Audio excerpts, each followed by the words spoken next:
ఒక హగ్ ఇస్తావా?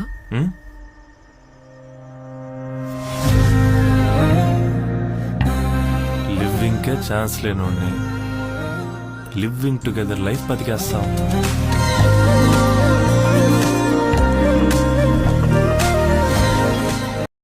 రీసెంట్గా ఫిబ్రవరి 14 వచ్చిన కపుల్ ఫ్రెండ్లీ మూవీ చాలామంది చూసి ఉంటారు. ఈ ఫిబ్రవరి 14 వచ్చింది. ట్రైలర్ కూడా చాలా బాగుంది. చాలామంది ట్రైలర్ చూసుకొని సినిమాకి వెళ్ళి ఉంటారు. కానీ ట్రైలర్లో ఉన్న స్పీడ్ సినిమాలో అయితే అంత లేదు స్పీడ్. కానీ కాన్సెప్ట్ చాలా బాగుంది. ఏంటంటే మనం ప్రేమించిన వాళ్ళ కోసం మనం నిలబడాలి అనే సినిమా కాన్సెప్ట్ మాట. సినిమా మొత్తం దాని మీద రన్ అవుతుంది సెకండ్ హాఫ్ ఫుల్గా. ఎప్పటి నుంచో ట్రెండింగ్లో ఉన్న లివింగ్ రిలేషన్షిప్ గురించి ఉంటుంది సినిమాలో. ట్రైలర్లో అదే ఉంది. సో సినిమా కూడా అలాగే ఉంటుంది అనుకుంటాం. కానీ సగం వరకు అలాగే ఉంటుంది లివింగ్ రిలేషన్షిప్ లాగా. కానీ తర్వాత అర్థమవుతుంది మన స్టోరీ మొత్తం వచ్చేసరికి. ఒక ఇంటీరియర్ డిజైనర్ కింద బిజినెస్ సొంతంగా స్టార్ట్ చేయని చెప్పి హీరో అనుకుని చెన్నై వస్తాడు అనమాట. హీరో ఐటీలో వర్క్ చేయాలని చెప్పి హీరోయిన్ చిత్తూరు నుంచి చెన్నై వస్తుంది జాబ్ చేయడానికి. హీరో చెన్నై వచ్చిన తర్వాత ర్యాపిడో డ్రైవర్ కింద వర్క్ చేస్తారనమాట. సర్టన్ టైంలో హీరోయిన్ మీట్ అవుతారన్నమాట ఒక సర్టన్ పాయింట్లో.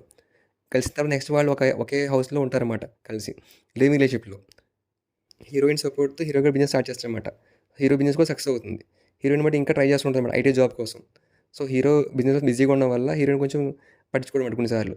ఇద్దరి మీద కొంచెం క్లాషెస్ రావడం, మళ్ళీ పట్టించుకోవడం స్టార్ట్ అవుతుంది. కానీ సర్టన్ టైం తర్వాత ఇద్దరు కలిసి చాలా మంచిగా ఫ్రెండ్లీగా మూవ్ అవుతారు, పెళ్లి చేసుకుందాం అనుకుంటారు. అప్పుడు ఏం జరిగిందని చెప్పి సినిమా కాన్సెప్ట్. హీరో వాళ్ళ ఫ్యామిలీ హాస్పిటల్ వర్క్ మీద చెన్నై వస్తారన్నమాట. హీరోయిన్ వాళ్ళ ఫ్యామిలీ పెళ్లి చూపుల కోసం అని చెప్పి చెన్నై వస్తారు.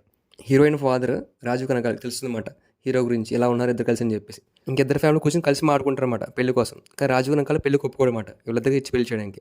కానీ హీరో వాళ్ళ ఫ్యామిలీ బట్టి ఒప్పుకుంటారు పెళ్లి చేసుకోవడానికి ఇద్దరికి. ఎంత కష్టం వచ్చినా ఏమొచ్చినా కానీ మనం ప్రేమించిన వాళ్ళ పక్కన మనం నిలబడాలి.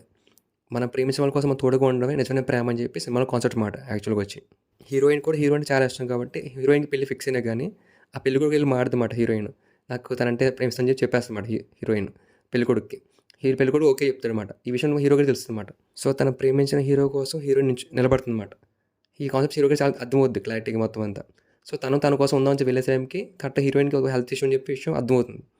సో తనకు హెల్త్ ఇష్యూ ఉన్న తర్వాత హీరో ఏం చేశాడు, సో ఇద్దరు కలిసి ఏం చేస్తారని చెప్పి సినిమా కాన్సెప్ట్ రన్ అవుతుంది. సినిమా ట్రైల్ చూస్తే లేటెస్ట్ ట్రెండ్లో ఉంది కాబట్టి లివింగ్ టుగెదర్లో ఉంటారు, వాళ్ళ తర్వాత విడిపోతారు, నచ్చిన వాళ్ళు పెళ్లి చేసుకుంటారని చెప్పి అనుకుంటాం సినిమా మొత్తం. ట్రైల్ చూస్తే అనిపిస్తుంది. కానీ అలా కాకుండా సినిమాలో ప్రేమించిన వ్యక్తి కోసం హీరోయిన్ ఏం చేసింది, ప్రేమించిన అమ్మాయి కోసం హీరో ఏం చేశాడు లాస్ట్ వరకు అని సినిమాలు చూపిస్తారన్నమాట. మనకు నచ్చిన వాళ్ళ కోసం, మనం ప్రేమించిన వాళ్ళ కోసం మనం పక్కన నిలబడగలి. అదే సినిమా మెయిన్ కాన్సెప్ట్ తీసుకొచ్చాడు డైరెక్టర్ తీసుకొచ్చి. సో సినిమా కూడా సేమ్ అదే కాన్సెప్ట్ రన్ అవుతుంది. కొంచెం ల్యాగ్గానే ఉంటుంది చూడడానికి కంప్లీట్గా, కానీ ద కాన్సెప్ట్ చాలా బాగుంటుంది. ప్రజెంట్ ఇంతలా ఉండేవాళ్ళు దొరకడం కష్టం. సో అమ్మాయి తర్వాత ఏమైందని చెప్పి ఇద్దరు లవ్ స్టోరీ ఏం జరిగిందని చెప్పి సినిమా చూస్తే అర్థమవుతుంది మన థియేటర్కి వెళ్ళి చూస్తే.